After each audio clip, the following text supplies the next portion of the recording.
आज बहन जी मैदान में उतरी माननीय कांसीराम जी के परिनिर्वाण दिवस के दिन।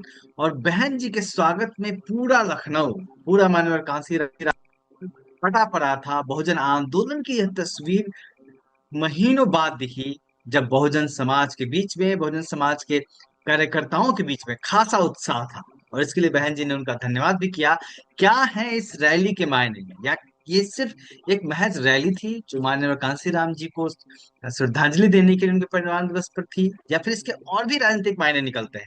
बहन जी का पूरा भाषण किस तरीके से देखा जाना चाहिए, इसका आने वाले उत्तर प्रदेश की राजनीति पे क्या फर्क पड़ेगा, हाल ही में बिहार का चुनाव है उस पर क्या प्रभाव पड़ेगा, इन तमाम मसलों पर बातचीत करने के लिए डॉक्टर सतीश प्रकाश जी हमारे साथ। सतीश जी, किस तरीके से देखते हैं आप इस रैली जय को? भीम सर। जय हिंद। आज मान्यवर काशीराम जी का महापरिनिर्वाण दिवस है और जी। उनको लिए पूरा का पूरा देश श्रद्धा सुमन। और मैं समझता हूं कि सामाजिक क्रांति के जो पुरोधा हैं जी। उनके लिए इससे बेहतर, इससे शानदार श्रद्धांजलि हो नहीं सकती।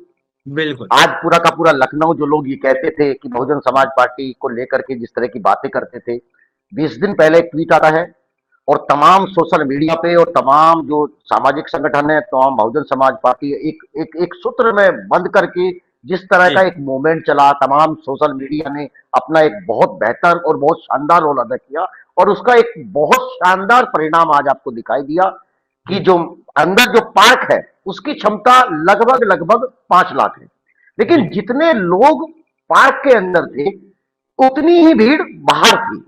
जी। 10 लाख लोग एक बाबा साहब डॉक्टर भीमराव अंबेडकर जी एक नई ऊर्जा, एक नए मिशन के साथ जो निकले हैं और अपने संसाधनों के आधार पर निकले हैं। ये हम्म। टोटल जो भीड़ थी उसमें बहुत सारे विजुअल्स तमाम सोशल मीडिया पे वायरल हुए कि तमाम जी। लोग हैं जो जो नमक की रोटी और जो है थोड़े थोड़े गुड़ के साथ खा रहे हैं, अपना रोटी हम्म। बांध के लाए हैं, किसी के ऊपर हम्म। डिपेंड नहीं है। तो मेरा जी। हिसाब से ये राजनीति, और देखिए, ये रैली कहीं ना कहीं उत्तर प्रदेश की राजनीति को बदलेगी। निश्चित रूप से भारत की राजनीति में भी बहुजन समाज पार्टी को इस रैली का बहुत बड़ा बेनिफिट होने वाला है। सरकारें डरी हैं। समाजवादी पार्टी के नेताओं ने जिस तरह की बयानबाजी आज की है, अभी योगी जी ने तो इस तरह के बारे में कोई बात नहीं की है, लेकिन हम्म। सरकारें डरी हैं। योगी जी भी हम्म। डरे हैं और समाजवादी पार्टी डरी है। और हम्म। तमाम देश में एक एक धमक पैदा हुई है। और जी। तमाम कार्यकर्ता, जो बहुजन समाज पार्टी का जो कार्यकर्ता था, उसके अंदर एक नई ऊर्जा का संचार हुआ है। जी। और इस रैली के माध्यम से बहन जी ने उत्तर प्रदेश के तमाम जो वोटर्स हैं, जी। वो सिर्फ एक वर्ग के वोटर नहीं है, तमाम जो हम्म। वोटर्स हैं, क्योंकि योगी सरकार के ऊपर बहुत सारी नाकामियां होने का, उनकी अपनी कुछ समस्याएं हैं, कानून व्यवस्था को लेकर के भी इतने एनकाउंटर करने के बावजूद भी आज उत्तर प्रदेश की जो कानून व्यवस्था है वो बहुत हम्म। बेहतर नहीं है, उसके जी। ऊपर सवाल है। और जो एक सबसे बड़ा उत्तर प्रदेश के अंदर जो सबसे बड़ा मुद्दा है वो है बेरोजगारी की मुद्दा। और हम्म। पिछले आप 7-8 साल में देखेंगे कि जो हम्म। योगी सरकार है, या तो वो विज्ञापन नहीं निकालती, अगर हम्म। विज्ञापन निकालती है तो उसका एग्जाम नहीं होता, अगर एग्जाम होता तो पेपर आउट हो जाता है, अगर पेपर हम्म। भी हो जाए तो कहीं ना कहीं मामला कोर्ट में चला जाता है। जी। और अगर जो नियुक्तियां हुई हैं उनमें कहीं ना कहीं गालमेल भी है। जी। जो जी। 69,000 जो प्राइमरी सेक्शन के जो टीचर्स थे, तो ऐसे में बहुजन समाज पार्टी ने एक बहुत बेहतर विकल्प उत्तर प्रदेश के जो वोटर्स हैं, जो यूथ वोटर्स हैं, जो तमाम वर्गों के वोटर्स हैं, उनके सामने एक बेहतर पेशकश की है। और जी। इसमें कहीं कोई दो राय नहीं है कि जी। बेरोजगारी के मामले में, बिल्कुल। बेरोज जी जी जी। और सतीश जी, एक और, जैसे कि बहुजन समाज पार्टी के बारे में लगातार कहा जाता रहा है, बहन जी खुद कहती रही हैं कि बहुजन समाज पार्टी एक राजनीतिक दल नहीं है, एक सोशल मूवमेंट है। और उसी के तरीके से बहुजन समाज पार्टी का गठन हुआ था। आज का जो आज की जो रैली थी, जिस तरीके से लाखों की भीड़ उमड़ी थी, और आपने नमक रोटी की बात की, अचार रोटी की बात की, लोग हथेलियों पे लेके खा रहे थे, कितना भावनात्मक पल है ये, जब ये कहा जा रहा है कि बहुजन समाज पार्टी की राजनीति अब खत्म होने वाली है बहन जी, कि पॉलिटिक्स अब चलेगी नहीं, अब नए तरीके से पॉलिटिक्स करने की जरूरत है। तो ये कितना भावनात्मक पल है पूरे बहुजन मूवमेंट के लिए, खासतौर पे उन लोगों के लिए जो बहुजन समाज पार्टी से कहीं ना कहीं जुड़े हुए हैं, किसी ना किसी रूप में। नहीं, देखिए, मेरा कहना यह है कि महलों की, किराए के महल में अगर आपको राजा भी बना दिया जाए तो आपको इतना सुकून नहीं होगा। अगर हम्म, अपनी झोपड़ी में आप एक सिपाही बन के भी खड़े होते हैं, आप एक पहरेदार भी बने करके खड़े होते हैं, तो कहीं ना कहीं आज जो दिखाई दे रहा था वो लोगों को अपना मिशन लगा। और बहुजन समाज पार्टी एक राजनीतिक दल के साथ साथ सामाजिक मिशन भी है। तमाम लोगों को अपनी ये पहचान दिखाई देती है, उसमें अपना वो एक भविष्य देखते हैं। कहीं ना कहीं उनका एक भावनात्मक लगाव भी है। कल जो आप विजुअल्स देखेंगे, तमाम लोग पहुंचे, साधन विहीन लोग बाग पहुंचे, और हम्म। वहां रात में वो बैठे हैं, उन पार्कों के अंदर बैठे हैं जो बहन जी की बीएसपी की सरकार ने जी बनाई। बिल्कुल, सुबह उनका सुबह एक कोई 5 बजे गारा है। से जी। विजुअल्स आए। सुबह 5 बजे लोग एकदम मुस्तैद थे, जैसे कि रैली बस शुरू ही होने वाली है। नहीं, रात में अगर जो विजुअल्स देखेंगे, वहां रात में जो ग्रुप के ग्रुप लोग बाग बैठे हैं, तो वो ऐसा लग रहा था कि वो एक घर में है, अपने घर के अंदर बैठे हैं, एक दूसरे से बातचीत कर रहे हैं, कोई उमंग में गा रहा है, कोई कोई अपना एक अलग तरह का माहौल था। तो ऐसा माहौल अगर आप देखेंगे, ये पॉलिटिकल माहौल नहीं था, ये एक सामाजिक माहौल था। और इस सामाजिक माहौल इसीलिए का मैंने कहीं ना पूछा कहीं बहुजन कितना समाज पार्टी की भावनात्मक था। जी। इसीलिए मैंने जी। ये सवाल पूछा कितना जी। भावनात्मक था ये। और इससे भी बढ़िया सुनिए, तमाम जो लोग हैं, जो लोग रैली में नहीं जा सके, वो अपने घर के अंदर टोटल समाज सोशल मीडिया के अंदर उन्हीं पिक्चरों को देखना चाह रहे थे, उन्हीं वीडियो को, उन विजुअल्स को देखना चाह रहे थे। वो भी अपना आप में एक भावनात्मक लगाव कहीं ना कहीं दिखाई दे रहा था। देखिए, मैं दो तीन चीजें आपको बताऊंगा कि आज बहन जी ने अभी, आप तमाम मीडिया भी बहुत सारी डिबेट्स खत्म की, तो मीडिया ने उसको गलत तरीके से पेश किया। अखिलेश जी ने कहा कि ये बी पार्टी है, और बहन जी ने कहा कि, चूंकि धन्यवाद अदा किया उनका, योगी जी का, हम्म। कि भाई योगी जी आपने हमारे कहने से, क्योंकि इन पार्कों को जो लोग आते हैं उनके लिए उनके लिए एक किसी धार्मिक स्थल से कम नहीं है। वो अपनी पहचान ढूंढते हैं। तो बहन जी के कहने से जो योगी जी हैं, उन्होंने इसी पार्कों का जो पैसा था उससे खर्च करके इसकी मरम्मत कराई। इसके लिए बाकायदा बहन जी ने धन्यवाद भी अदा किया। और हम्म। इसी को लोगों ने, तमाम सोशल मीडिया ने, की बीजेपी की तारीफ कर दी। इसमें एक चीज और ये बताइए मैं तो आपको, ये तो एक क्योंकि हेल्दी ऐसा भी है। पॉलिटिक्स हुई ना, ये तो एक हेल्दी पॉलिटिक्स हुई। नहीं नहीं, उस देखिए तरीके से देखिए भी तो देखिए, देख दो तीन सकते चीजें आप ध्यान रखें। हैं। जी। देखिए, एक चीज कहीं ना कहीं आदरणीय जो बहन जी ने है, योगी जी का नाम लेने के पीछे और भी बहुत सारे कारण हो सकते हैं। हम्म। 10 लाख की लोग भीड़ है, वर्तमान में योगी सरकार है, सरकार हम्म। का इंटेंशन अपनी ओर लाने के लिए कहीं ना कहीं, क्योंकि इतने लोगों को सुरक्षित निकालना भी है, सुरक्षित लाना और सुरक्षित ले जाना। हम्म। 2002 में बहुजन समाज पार्टी की बहुत बड़ी रैली इसी मैदान में होनी थी। कहीं ना कहीं रेलवे स्टेशन के ऊपर एक भगदड़ मची और वहां पे 16 लोगों ने अपनी जान गंवाई। अगर आप हम्म। 2016 में देखेंगे तो इसी मैदान में एक अफवाह फैली और कहीं ना कहीं लोगों में एक आपस में कुछ लगभग जी। 3 महिलाओं ने अपनी जान गंवाई। तो ऐसे में कहीं ना कहीं जो प्रशासन है उसका ध्यान अपनी ओर आकर्षित करना था, और प्रशासन को इस बात के लिए थोड़ा अलर्ट भी करना था कि कहीं ना कहीं इंटेंशन इधर रहेगी। निश्चित रूप से तारीफ सुनना हर किसी को अच्छा लगता है, तो जी। जब जी। तारीफ जी। सुनते हैं तो लोग अच्छा काम करते हैं। और ये रैली हम्म। बहुत शानदार तरीके से निपटी, तमाम लोग अपने घर की तरफ जा रहे हैं। हाँ, कुछ लोग उसको अलग तरीके से इंटरप्रिटेशन कर रहे हैं, लेकिन मेरा मानना है कि ये सही बहुत ठीक रहा। और हेल्दी पॉलिटिक्स में ये होना होता भी नहीं जानना चाहिए। जी। अखिलेश यादव पे जिस तरीके से बहन जी ने निशाना साधा सीधे सीधे, फिर अखिलेश यादव ने पलटवार किया जिसका आप जिक्र कर रहे हैं, इसको आप किस तरीके से देखेंगे? नहीं नहीं, देखिए देखिए देखिए देखिए, दो तीन चीजें आपको ध्यान रखना पड़ेगा। ठीक है, आज अखिलेश जी पीडीए की राजनीति करते हैं, लेकिन देखिए, किसी भी व्यक्ति का एक्चुअल बिहेवियर तब माना जाता है कि जब आप सत्ता में नहीं होते। जब आप हम्म। सत्ता में नहीं होते तब तो आप कोई भी बयानबाजी करें, उसको लोग सीरियस नहीं लेते।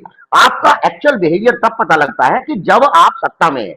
और जब ये सच्चाई है कि जब आप सत्ता में हैं, तो मान्यवर काशीराम जी के नाम पर, कासगंज जिले का नाम जब मान्यवर काशीराम जी के नाम पे रखा गया, उसका भी नाम आपने चेंज किया।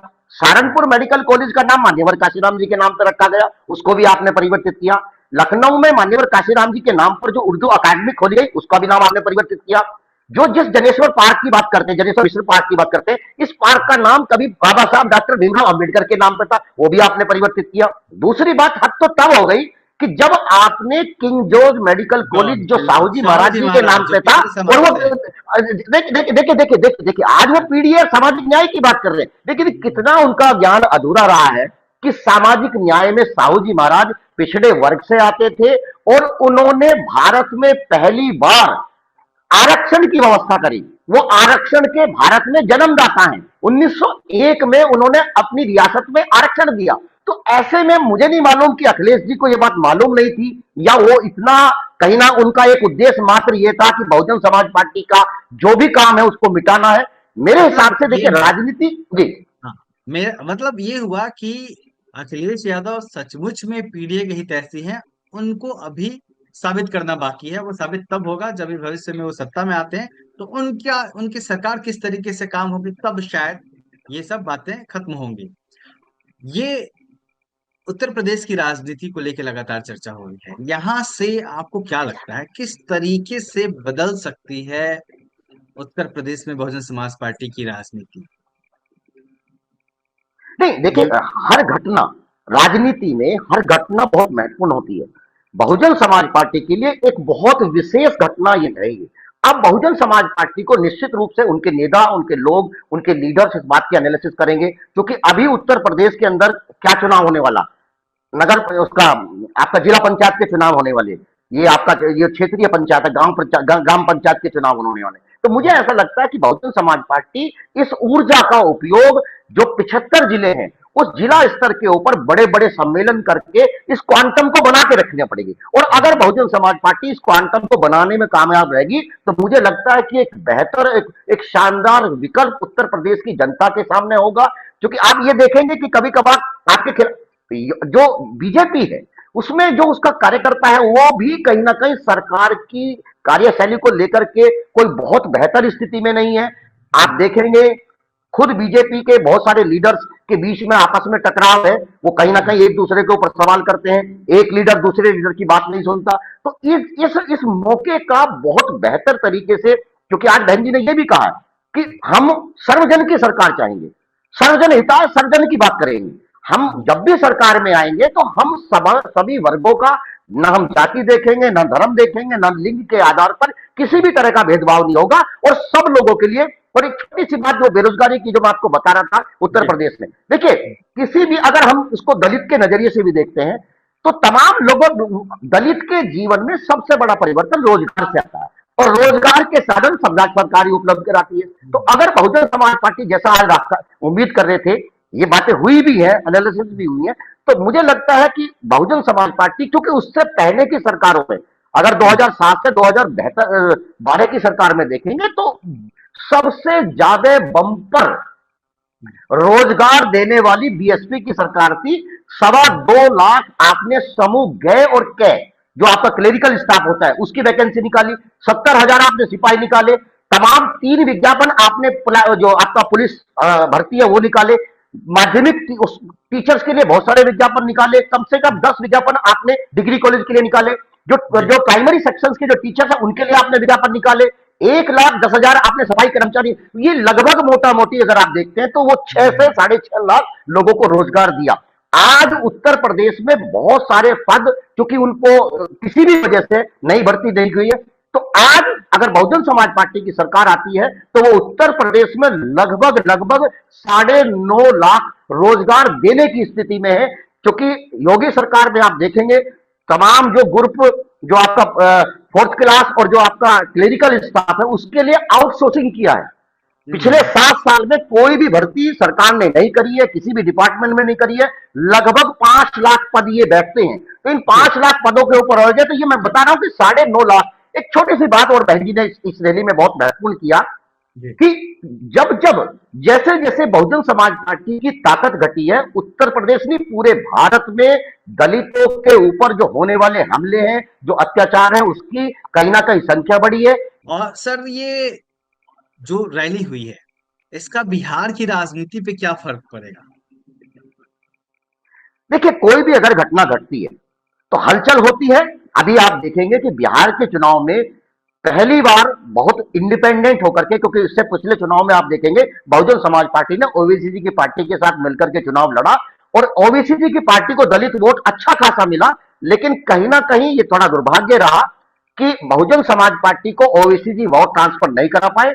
लेकिन इस बार के अगर चुनाव में आप देखेंगे, आकाश आनंद जी ने जिस तरीके की ये मुहिम चलाई है, पिछले 1 महीने से आप देखेंगे बहुत सारी जनसभाएं की हैं, बहुत सारे लोग उनकी जनसभा में उनको सुनने के लिए आए हैं। तो ऐसे में निश्चित रूप से इस रैली का बिहार के चुनाव पर एक बड़ा प्रभाव पड़ने वाला है, और इसके परिणाम भी आपको दिखाई देंगे। अभी आप देखेंगे जो ये पूरा का पूरा यूपी से लगा हुआ जो क्षेत्र है, इसमें कहीं ना कहीं ये प्रभाव लेकर के जाएगा और बहुजन समाज पार्टी को इस चुनाव में एक अच्छी परफॉर्मेंस आपको बिहार के चुनाव में दिखाई देगी। जी। तो जिस तरीके से निश्चित तौर पे बहन जी ने आज रैली की माननीय कांशीराम जी के परिनिर्वाण दिवस पे, और जिस तरीके से लोगों का समर्थन मिला, लोगों ने यह बताया कि स्थितियां चाहे जैसे भी हो वो बहन जी के साथ खड़े हैं। और किसी भी राजनेता के लिए यह सबसे बड़ी ताकत होती है कि उसके लोग, जो उसके वोटर हैं, जो उसके समर्थक हैं, वो उनके साथ हर परिस्थिति में खड़े रहे। तो इस कार्यकर्ताओं ने, समर्थकों ने बहन जी को बता दिया है कि हम आपके साथ हैं। अब देखना है कि बहन जी किस तरीके से अपनी राजनीतिक चाल को या फिर राजनीतिक मुहिम को, सामाजिक आंदोलन को आगे बढ़ाती हैं और लोगों के इस उत्साह को एक दिशा देती हैं। इस पर नजर बनी रहेगी हमारी। आप देखते रहिए दलित दस्तक। सतीश जी, बहुत बहुत शुक्रिया आपका वक्त देने के लिए। जय हिंद जी, जय हिंद सर, जय हिंद। जय हिंद। नए तीवर के साथ आ रही है आपकी पसंदीदा मासिक पत्रिका दलित दस्तक। हमारा लक्ष्य है 1000 नए सब्सक्राइबर। आज ही लीजिए अपनी वार्षिक सदस्यता सिर्फ 1200 रुपए में। नीचे दिए गए नंबर पर आज ही संपर्क करिए या व्हाट्सएप करिए।